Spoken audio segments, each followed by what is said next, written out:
अ, जैसा कि आप लोग जानते हैं कि आपके जो एलएलबी प्रथम सेमेस्टर के जो स्टूडेंट हैं उनके फोर्थ पेपर का मैं जो सेकेंड यूनिट है उसमें सामान्य अपवाद यानी कि जो जनरल एक्सेप्शन है उसका पार्ट पढ़ा रहा हूँ। कब एक प्रतिवादी बचाव ले सकता है कि उसे क्षतिपूर्ति ना देनी पड़े, तो उसमें मैंने कई एग्जांपल्स दिए, कई टॉपिक उसमें मैंने बताए और उसमें से एक अगला टॉपिक है जो कि मिस्टेक का है। मिस्टेक है क्या?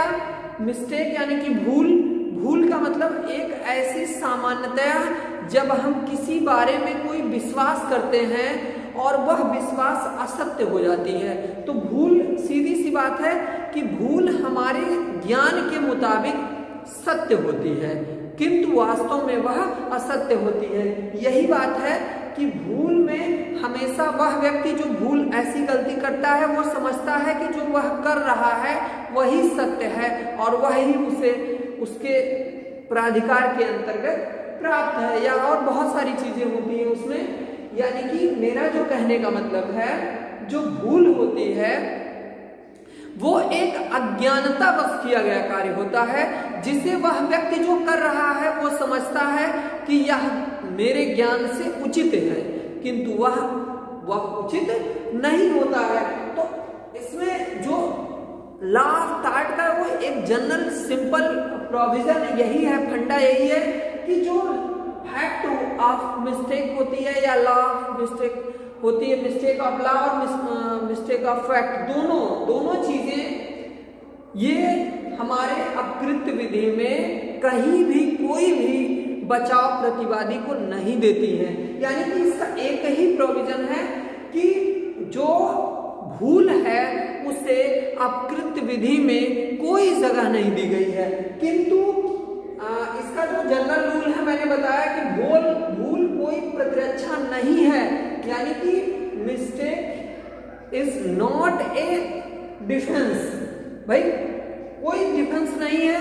आप अगर आईपीसी और कॉन्ट्रैक्ट की बात करेंगे, मैंने यहाँ पर लिखा हुआ है कि आईपीसी के 1860 के धारा 76 से लेकर के जो है 79 तक जो दिया हुआ है, 76 में मिस्टेक ऑफ फैक्ट और मतलब जो है, और फिर मिस्टेक ऑफ लॉ 79 में और 77(8) में प्रोसीडिंग है, जुडिशियल प्रोसीडिंग की बात कही गई है, उसके दौरान तथ्य की भूल है या किसी विधि की भूल है। तो जनरल बातें हैं कि जो ये दिया गया है 76 से लेकर के 79 तक आईपीसी के अंतर्गत, उसमें भी दोनों भूल को क्षम्य किया गया है।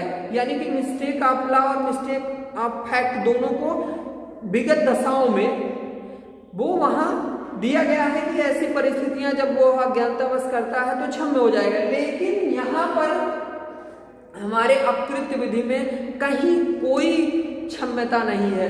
यानी कि पूरी तरह से प्रतिवादी लाइबल होगा, जिम्मेदार होगा या क्षतिपूर्ति देने के लिए दायी होगा। क्यों दायी होगा? क्योंकि अपकृत्य विधि में कहीं भी भूल को जगह नहीं दी गई है। ये तो जनरल रूल कहता है।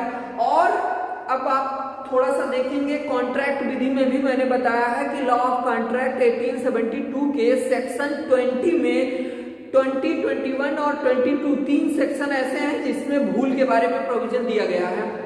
जनरल बात है कि जो 20 में दिया गया है कि मतलब both the parties if will be in mistaken then the contract will be void. General बात कही गई है कि अगर दोनों पक्षकार संविदा के जो है तथ्य की भूल की स्थिति में है तो ऐसी दशा में संविदा शून्य घोषित की जाएगी या शून्य हो जाती है, स्वतः शून्य हो जाती है, यानी कि एब एनिसियो होती है। लेकिन जो 21 का प्रोविजन दिया गया है कि मिस्टेक ऑफ लॉ मीन्स कि no any provision would be for the void और वॉइडेबल, यानी कि कहीं भी कोई भी ऐसा प्रावधान नहीं है जो कि विधि की भूल के कारण कोई संविदा शून्य या शून्य करीय डिक्लेयर की जाए। तो और 22 में भी दिया गया है। देखिए 22 में ये दिया गया है कि अगर जो है किसी सिंगल पार्टी के द्वारा मिस्टेक ऑफ फैक्ट की मतलब दशाएं होती हैं तो जो है वह वाइडेबल घोषित करा सकता है, शून्यकरणीय घोषित करा सकता है जब कोई एक पक्षकार भूल की स्थिति में हो। यानी कि वहां कॉन्ट्रैक्ट विधि में भूल को एक महत्वपूर्ण स्थान दिया गया है, आईपीसी में भूल को महत्वपूर्ण स्थान दिया गया है, लेकिन हमारे इस अपकृत विधि में भूल को महत्वपूर्ण स्थान नहीं दिया गया है और प्रतिवादी को बचाव नहीं दिया जा सकता कि वह कोई भूल के द्वारा क्षतिपूर्ति देने से जो है उसे वंचित किया जाए। यानी कि कहने का मतलब है कि क्षतिपूर्ति जो है उसे देनी ही पड़ेगी अगर वो भूलवश कोई कृत्य ऐसा करता है जिसकी वजह से वादी को क्षति पहुंचती है।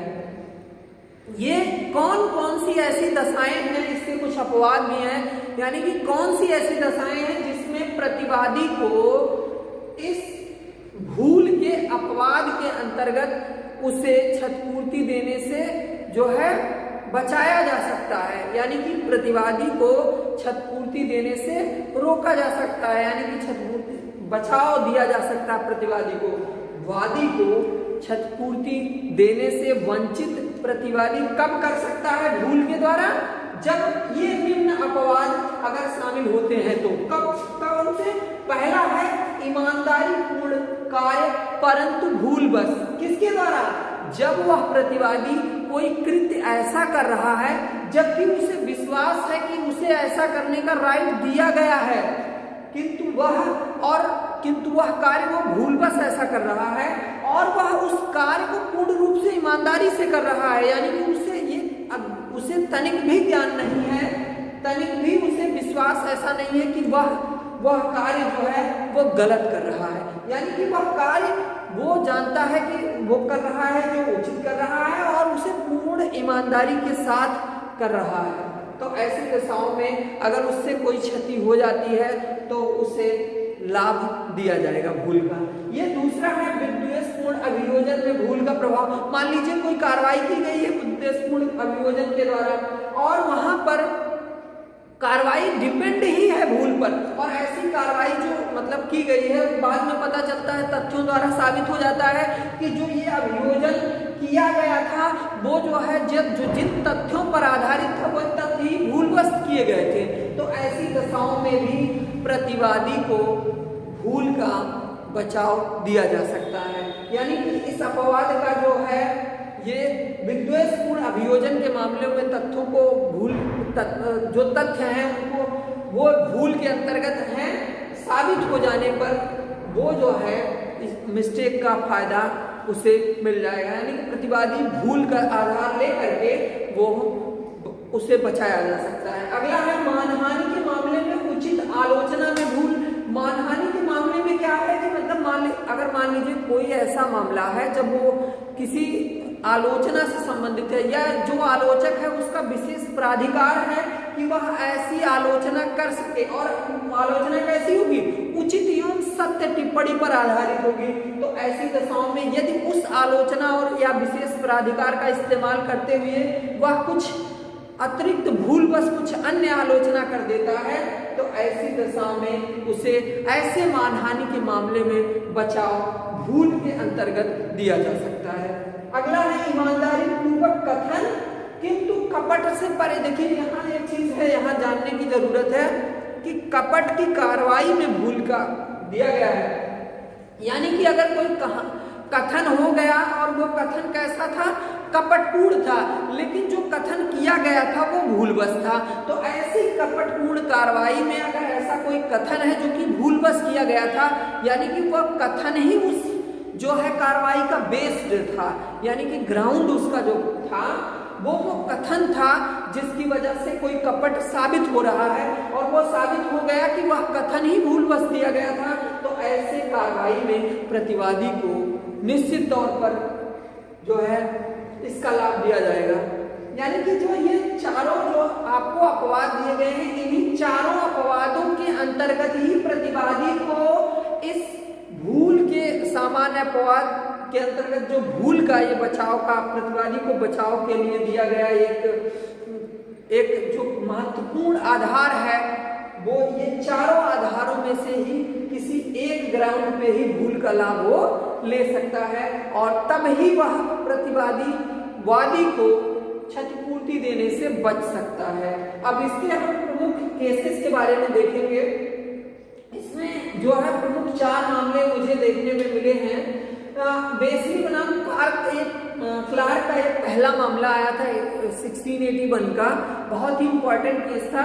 इसमें क्या होता है कि वादी और प्रतिवादी, जो ये बेसिली बनाम क्लार्क का मामला है 1681 का केस था ये, और इस केस का मेन फैक्ट ये था कि इसमें वादी और प्रतिवादी दोनों के जो की भूमि जो होती है वो बगल बगल में ही सटी हुई होती है और उनके बीच में कोई मेड़ या कोई जो है बॉर्डर या कोई ऐसी जो है बाड़ वगैरह नहीं लगी होती है। दोनों की जमीन एकदम सटी हुई होती है और दोनों के खेतों में घास लगी होती है। और वादी क्या करता, मतलब वादी की जमीन और प्रतिवादी की जमीन इस तरह सटी होने के कारण और कोई निर्धारित सीमा न होने के कारण प्रतिवादी वादी की जमीन से घास काट लेता है। तो जब काट लेता है तो वादी जो है को जब यह ज्ञात होता है कि प्रतिवादी ने वादी के खेत से कुछ घास काट लिए हैं तो वो मुकदमा दायर करता है। वो कहता है कि महोदय, इन्होंने मेरी जमीन में से, मेरे भूखंड से जो है घास काट लिए हैं और इतनी घास काटकर इन्होंने बेच दिया है। तो कोर्ट ने कहा ठीक है। वादी को सुनते हुए कोर्ट ने कहा कि जो है क्या प्रतिवादी का ये उसने काटा, क्या उसे पूर्ण ज्ञान था? तो प्रतिवादी ने कहा महोदय, इसको यहाँ बॉर्डर ना होने के कारण और मैं अपनी घास से अनभिज्ञ था कि मेरी है या उनकी है, ये इस बात से भी अनभिज्ञ था, इसलिए जो है मुझसे ये गलती हुई। तो कोर्ट ने कहा ठीक है, ये अज्ञानतावश आपने करा है, ये आपकी जो है ये एक प्रकार से मिस्टेक है, लेकिन इस मिस्टेक के आधार पर आपको जो है, जो वादी को नुकसानी हुई है, जो घास आपने मतलब बेची है, उतनी प्रतिपूर्ति तो करनी ही पड़ेगी। यानी कि कोर्ट ने कहा कि जो घास, जितनी घास प्रतिवादी ने काटी है उसके एवज में वो क्षतिपूर्ति वो प्रतिवादी वादी को प्रदान करेगा। कहने का मतलब यह है कि इस केस में कोर्ट ने प्रतिवादी को उतनी घास की कीमत अदा करने के लिए जो है दायी ठहराया है।